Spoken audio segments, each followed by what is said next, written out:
नमस्कार दोस्तों, आप सभी ने गरुड़ पुराण के बारे में बहुत कुछ सुना होगा। गरुड़ पुराण में जन्म, मरण, पाप और पुण्य जैसे विषयों पर बहुत अच्छे से वर्णन मिलता है, क्योंकि साक्षात भगवान विष्णु ने गरुड़ जी को ये रहस्य बताए हैं। मित्रों, हिंदू धर्म में किसी की मृत्यु हो जाने के बाद उनके घर में गरुड़ पुराण सुना जाता है। आज हम इस वीडियो में गरुड़ पुराण से बच्चों के जन्म से जुड़ी बहुत ही रोचक जानकारी लेकर आए हैं। इस वीडियो में हम जानेंगे कि गरुड़ पुराण के अनुसार जिस आत्मा या जीव को फिर से धरती पर जन्म लेना पड़ता है, वह मां के पेट में कैसे प्रवेश करती है और फिर 9 महीने तक मां के पेट में उस आत्मा के साथ क्या क्या होता है। ये सभी बातें मेडिकल साइंस बड़े ही विस्तार से बता चुका है, लेकिन जन्म से जुड़े कुछ रहस्यमयी और पारलौकिक बातों का विश्लेषण सिर्फ गरुड़ पुराण में ही मिलता है। मनुष्य अपने कर्मों के आधार पर मृत्यु के बाद परलोक जाता है। उसके कर्म अच्छे हुए तो यमलोक जाने से बच जाते हैं, और अगर कर्म सही नहीं हुए तो फिर यमलोक जाना ही पड़ता है, जहां यमराज की कठोर दंड को भोगना पड़ता है।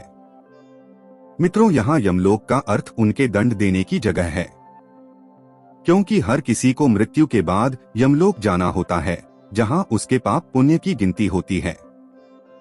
यमराज से सजा पाने के बाद मनुष्य और दूसरे जीवों को फिर से नया शरीर मिलता है और माता के गर्भ में आकर भी कष्ट भोगना पड़ता है। गरुड़ पुराण के अलावा कई दूसरे धर्म ग्रंथों में भी जीव को माता के गर्भ में होने वाले कष्ट का जिक्र किया गया है।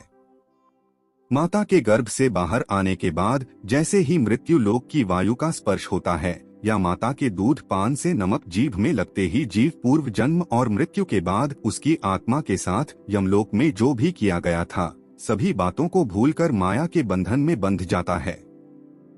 मित्रों, हमारे शास्त्रों में वर्णित है कि नवजात शिशु को सोने के थाली में रखकर वाग्वादिनी मंत्र का जाप करके शहद चटाने से बच्चा अपने पूर्व जन्म की सभी बातें बोलता है। यह एक सिद्ध प्रयोग है जिसे सिर्फ मंत्र सिद्धि के साथ ही किया जा सकता है। मित्रों, जब बच्चा मां के पेट में होता है तो ब्रह्मलीन अवस्था में रहता है। एक प्रकार से कह सकते हैं कि ध्यान की स्थिति में रहता है, और मां के उदर में 9 महीने के प्रवास के दौरान बच्चे की आत्मा परमपिता परमेश्वर की ब्रह्म ज्योति का ध्यान करती रहती है और परमानंद की स्थिति में रहता है।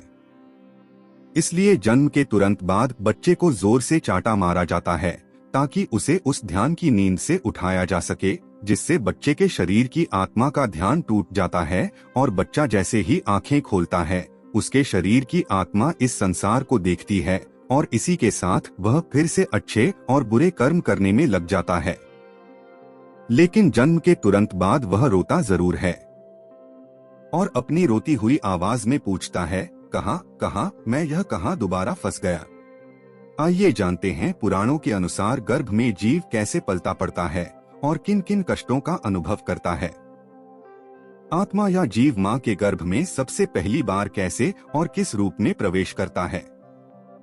दर्शकों, जब जीव मां के गर्भ में प्रवेश करता है तब वह सूक्ष्म रूप में होता है। वीर्य और रज के मिलन के बाद जीव की उत्पत्ति होती है। फिर 10 दिन के बाद बदरी फल यानी कि बेर के समान कठोर होता है और इसके बाद अंडे का आकार लेता है। फिर सबसे पहले भ्रूण का मस्तिष्क बनना शुरू होता है। जीव का शारीरिक विकास कुछ प्रकार होता है। जीव का 1 महीने में मस्तक, दूसरे महीने में भुजा आदि अंगों की रचना होती है। तीसरे महीने में हड्डी, नाखून, चर्म, रोम, लिंग और 10 द्वार के छिद्र निर्मित होते हैं। चौथे महीने में त्वचा, मांस, रुधिर, मज्जा यानी रक्त, मांसपेशियों की उत्पत्ति होती है। इन सब के बाद 5वें महीने में भूख और प्यास पैदा होती है। इसी कारण 5वें महीने के बाद मां को भूख अधिक लगती है। 6ठे महीने में गर्भ की झिल्ली से ढका होकर दाहिने हाथ में भ्रूण गर्भ के भीतर भ्रमण करने लगता है।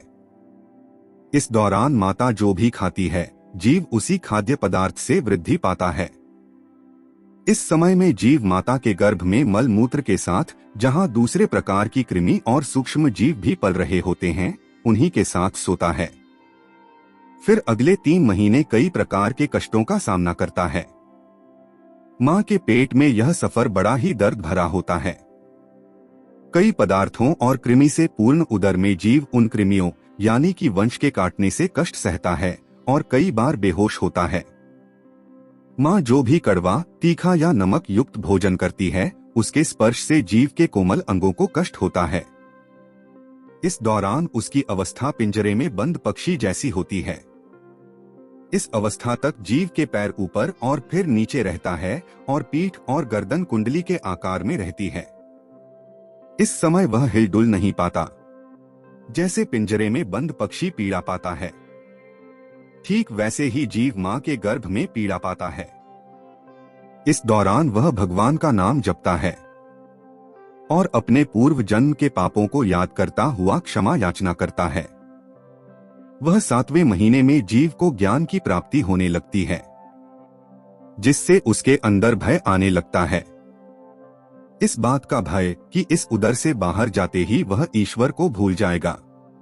आपको जानकर हैरानी होगी, लेकिन गरुड़ पुराण के अनुसार जीव गर्भ में ही अपने 7 महीने की अवधि में ज्ञान पाकर वैराग्य से परिपूर्ण होकर श्री विष्णु की प्रार्थना करने लगता है। उनके चरणों में शरण पाने की विनती करता है, लेकिन जैसे ही धरती की वायु उसे छूती है, वह सब भूलकर फिर से माया के मुंह में उलझ जाता है।